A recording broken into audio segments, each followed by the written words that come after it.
Jacqueline Overbeck come to the front, and she'll be presenting about What Can I Do Today? Monitoring climate change impacts on your coastline. All right, thank you, and thank you for having me here today. So I work for the state of Alaska in the Division of Geological and Geophysical Surveys. You've seen some of our work in the other projects. We work with the LEO Network and Bering Watch, so I'm going to talk a little bit more about those today. But to give you a little background on our program, it's been around for about 6 to 7 years and was mainly funded by the Coastal Impact Assistance Program. So we were tasked with collecting baseline information about coastal geohazards in Alaska. And that baseline information started pretty much from square one.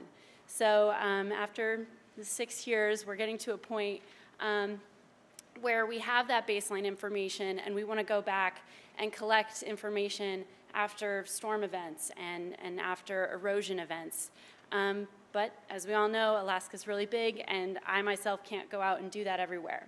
So we're instigating programs that allow community-based observers to make the same measurements that we would using low-cost tools. So that's what I'm going to talk about today.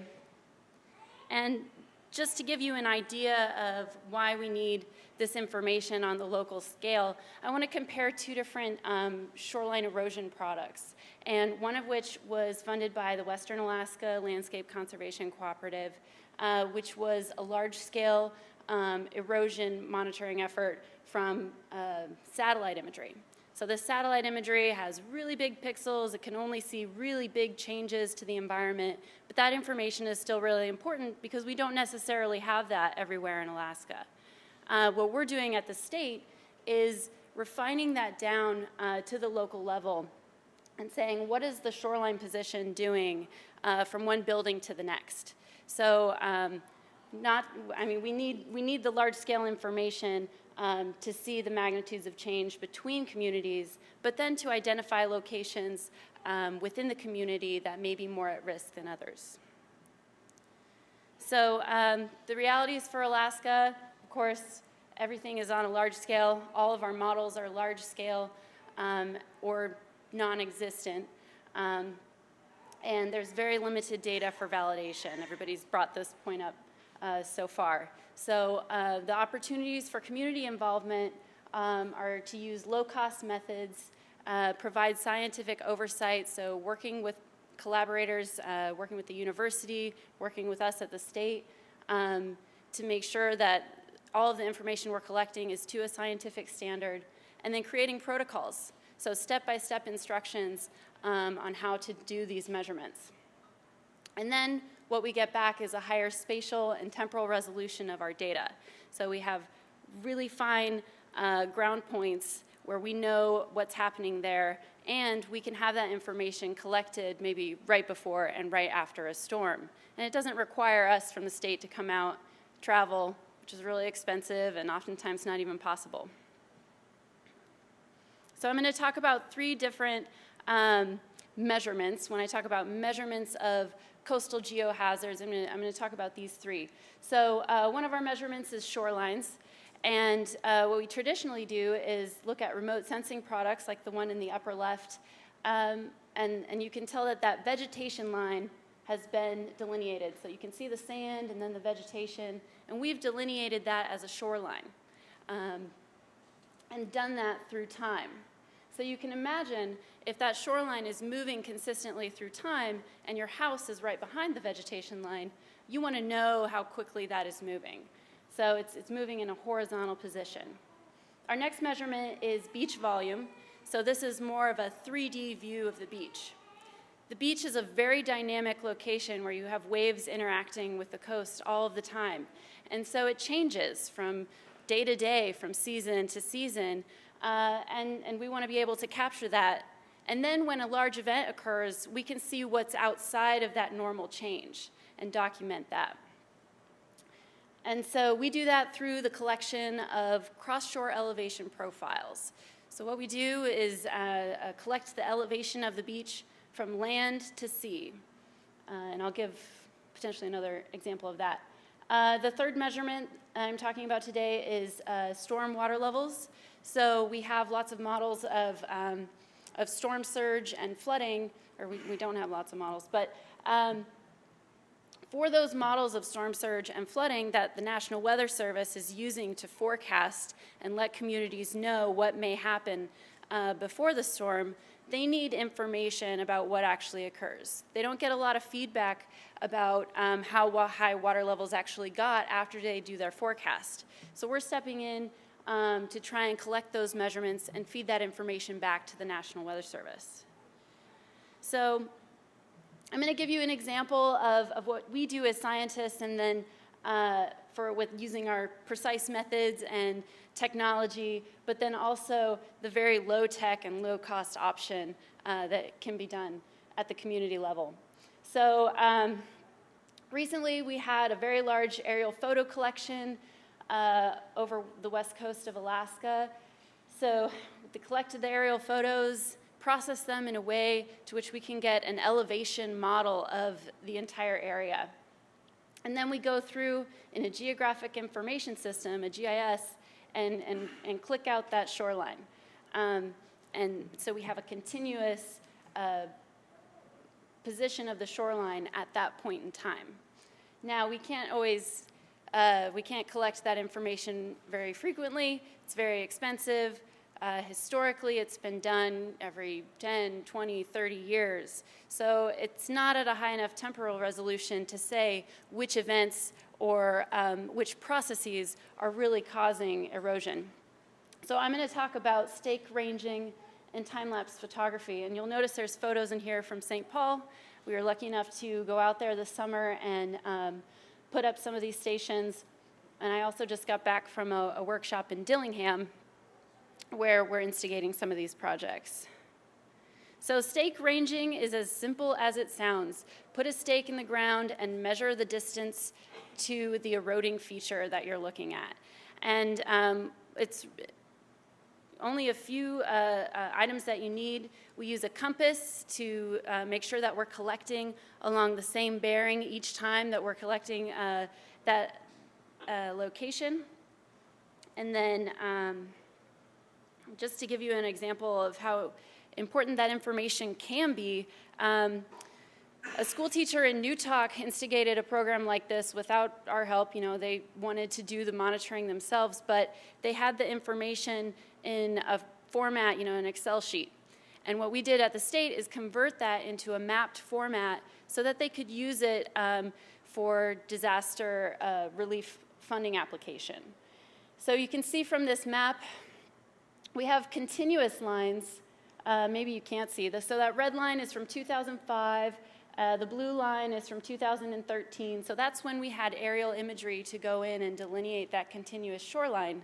But the continuation, the dashed lines, is from the students collecting the stake ranging information. So the new project that we're working on, and my project partners are actually out installing sites right now. So these photos are from the USGS up on Barter Island near Kaktovik. But stake ranging is great. You're getting those measurements, but it's a really good visual tool to be able to see what's happening when those events are occurring. So the time-lapse photography puts that in there. You can see when the shoreline is frozen, when it's ice-free, when the waves are actually reaching the toe of the bluff, which is really great information to have. So if you can focus in on that center photo there, what we've done is using the time-lapse camera in combination with the stakes. What we can do is you give us the photos and we can process it in a way where we're getting measurements from the photos. So from stake to stake, we know what that distance is. And so we know how many pixels go into a meter of shoreline and can measure from the picture the distance from one stake to the shoreline that you're measuring. So this was the project that we just did in Dillingham. I have Chris Mayo and Rich Bizard from the University of Alaska Fairbanks. It was a huge collaborative effort because we received funding from Sea Grant. The Bristol Bay Native Association received funding from the Bureau of Indian Affairs in order to get this done. So the workshop, we had about 11 communities represented from Bristol Bay, And then the site installations that are going on right now are happening in 5 of the communities, and then we'll do an additional 5 communities next year. Oh, thanks. So going to the cross-shore profiles that I brought up earlier, our precise method of doing that is going out with a high-grade GPS and collecting those elevations. So, you know, the GPS system costs about $30,000, $50,000 for us to fly out there and operate it. It costs a lot of money. And so what we did was we collected that initial cross-shore profile at St. Paul here in this photo, and then we can go back through and like I like to call it, go back through with 2 sticks and a string.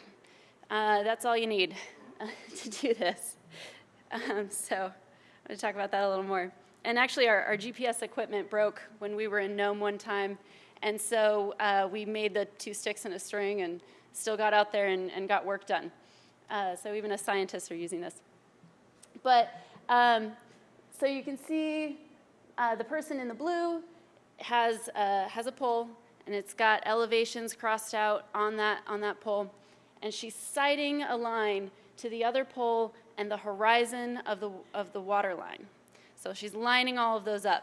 If you don't have that horizon, because we live in Alaska and it gets foggy and the weather's terrible, you can also use a really simple level device. It costs like $25. So we're providing those with our emery rods. And so she's sighting to the other pole, and I'm moving my hand up and down, and she's saying, okay, now you're lined up. And we read off our elevations.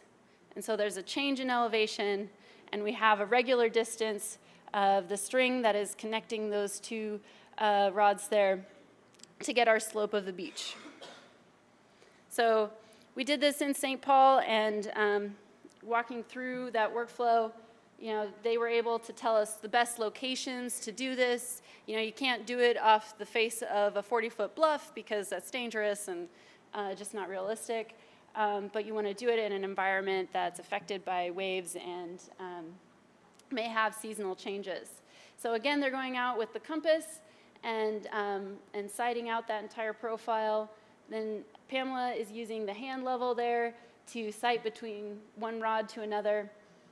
And then they just leapfrog along the beach and do that. So it's also important to have a dedicated note taker when you're doing this method. So it takes 3 people, which is, it's more than a time-lapse camera. A time-lapse camera, you can set it and forget it for, you know, a month or 2 and go back and collect that data. This is a little more involved, but it provides a lot more information about the dynamics of the beach. So lastly, I'm going to talk about our upcoming projects for documenting stormwater levels. So our precise method, the Alaska Ocean Observing Systems, has been funding our program to go out and put low-cost sensors out on infrastructure that's available in the coastal zone. So bridges, docks, things of that nature that aren't moving. That sensor is solar-powered. It's satellite telemetered, so it's sending its information through satellite real time.